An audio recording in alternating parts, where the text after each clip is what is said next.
Spread the rabbit ears as far as they go. Pull a chair up to the TV set. Good night, David. Good night, Chet.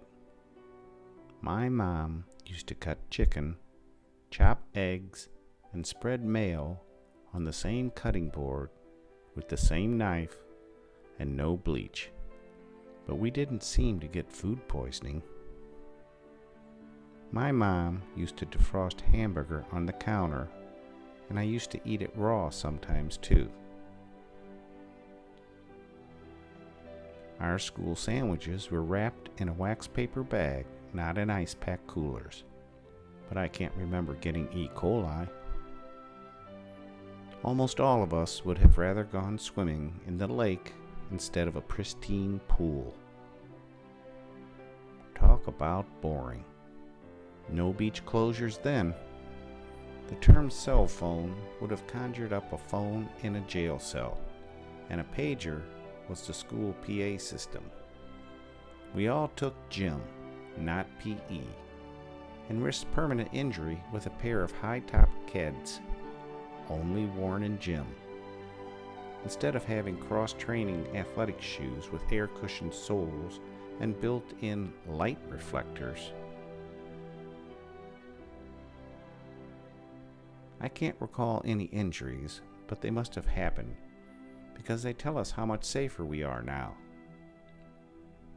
Flunking gym was not an option, even for stupid kids. I guess PE must be much harder than gym. Speaking of school, we all said prayers and sang the national anthem, and staying in detention after school caught all sorts of negative attention. Remember school nurses? Ours wore a hat and everything. I thought that I was supposed to accomplish something before I was allowed to be proud of myself. I just can't recall how bored we were without computers, PlayStation, Nintendo, Xbox, or 270 digital TV cable stations. We played King of the Hill on piles of gravel left on vacant construction sites, and when we got hurt, Mom pulled out the 48-cent bottle of Mercurochrome. Kids liked it better because it didn't sting like iodine did. And then we got our butt spanked. Now it's a trip to the emergency room, followed by a 10-day dose of a $49 bottle of antibiotics. And then Mom calls the attorney to sue the contractor for leaving a horribly vicious pile of gravel where it was such a threat.